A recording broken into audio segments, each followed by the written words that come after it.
Hello, thanks for checking out another video. Today I'm going to be reviewing Will Prescribe You a Cat by Syou Ishida. So this is another magical realism books. I guess it's cozy realistic fantasy is the best way to describe it. So it's a collection of short stories, all involving cats, like the name implies. And they do come together at the end that they are interconnected, and it was okay. No big crazy plot, not the book of the year. It satisfied that itch of stories about cats that was nice and cozy with low stakes. So overall, just a quick disclaimer up front, I'd probably give it 3.5 out of 5. Wasn't the greatest, wasn't the worst, but it was cozy. It was good to read. So the book is set in Kyoto, in Japan. You can tell maybe by the author being Japanese. This is translated from the Japanese. And I had recently also read The Full Moon Cafe, which was very similar, which is why I started reading this one, because it was recommended to me on Goodreads, also about cats, also set in Japan by a Japanese author. So very similar themes.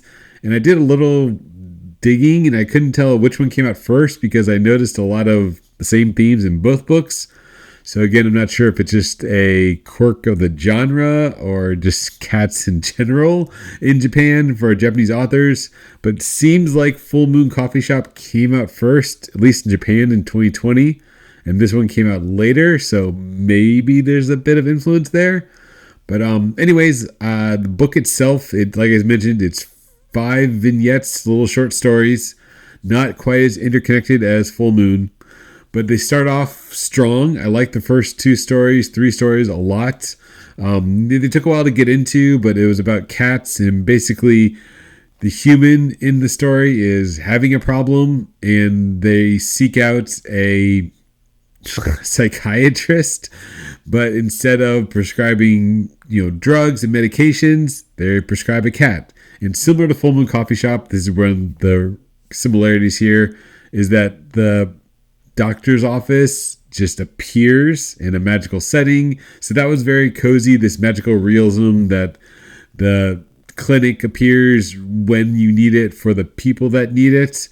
So I like that aspect, and describing of Kyoto in the first couple stories gave me very nostalgic vibes of our own trips there. And yeah, I just really liked the setting, and I really felt for the human characters. So the characters felt very real. I could identify with their problems. Like for the first problem, the first character, he's having problems at work. It turned out to be, embezzlement, not actually underperforming. But it does have some quirks of Japanese work society and a lot of things like honor and why they would stick up for each other. So if you're unfamiliar with some of the culture and customs, it may go over your head, but I understood it, and it made sense, the character's motives in that context. And I'm reading a story about a Japanese worker in a huge corporation. He's struggling with these problems. But then again, as the story goes, we'll prescribe you a cat. A cat a day keeps the doctor away. So the doctor at the clinic prescribes him a cat. And through the cat, through taking care of the cat, the character learns about himself and was able to resolve his problems. There is that hint of magic realism in the sense that the cat just solves all the problems, that it is that catalyst for the characters to grow. And that's a common through all the stories. As the characters go through these personal trials and tribulations, they come to understand the world and the people around them, and the conflicts they're having, they see them in a different light because they see the world in a different light as they start taking care of a cat. As a cat owner myself, that's why I picked up this book in the first place. I love cats, and maybe that's another reason why I identified with the characters, because I can identify with my own cats, that taking care of another animal, another life, it does change you, makes you more empathetic. You see things differently. Like the second story was about the father who is having trouble with the diversity hire in his own company. So in his company, they hire a female who's is another manager at the call center he works at, who's very perky, and she just, everyone loves her, but no one loves him because he's just this, old school middle-aged man, middle manager, which I could see as a stereotypical kind of Japanese thing. But through getting the cat, which is his prescription, it solves his insomnia problem, but then it also allows him to understand his coworker.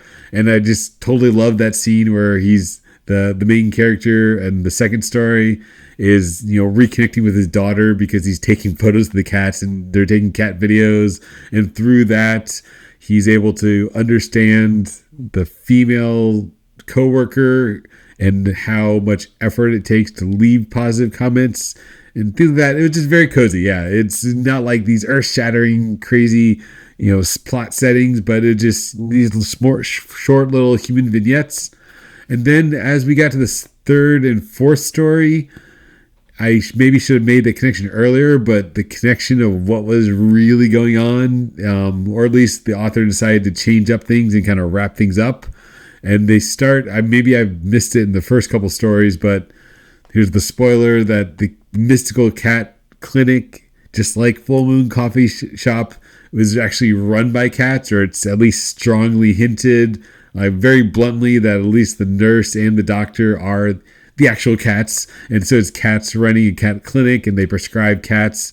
Didn't have the heartstring tugging that Full Moon Coffee Shop had, where there's this whole rescue story, and that's why the cats are paying back the generosity of the humans by doing these good deeds. But it was very cozy. It was very good. Even though it did sort of wrap up maybe quickly, the last couple stories weren't as strong as the first couple. I really liked the first two stories. The third story with Tank and Tangerine was funny. So maybe the first three stories were good, but 4 and 5, when it put a little more spin on it and it tried to weave the previous stories together and had this overarching narrative that we did see some of the previous characters come back, like Full Moon Coffee Shop, where the stories were more clearly intertwined and it was the same characters coming back multiple times. This one, they kind of wrapped up at the end. So, and that's maybe why I ding at the end, because it didn't end on quite as a high note. That the started off strong and it kind of moved along a little slowly, and it just has a general quirk of being like the Japanese structure of storytelling, which is not as flowery and and like descriptive as some American stories are, and especially some of the fantasy stories I'm reading right now, which take a lot longer to say the same thing. So it is a nice, short and compact. I finished it in a couple days, finished it earlier today. So overall, will Prescribe You a Cat. Great for this fall weather because it's very cozy. I would give it a 3.5 out of 5. Definitely worth a read. It was okay, and also it's okay if you don't finish. If you find the first 1 or 2 stories not your vibe, the 3rd through 5th ones probably won't be either. It doesn't get better. It stays the same. There's no greater truth that's uncovered. It's just more coziness with cats. But if you're a cat lover, if you enjoy cats and just want short stories, it's worth a read and worth a pickup. So that was my review of Will Prescribe You a Cat by Syou Ishida. Thanks for checking out the video and have a great one.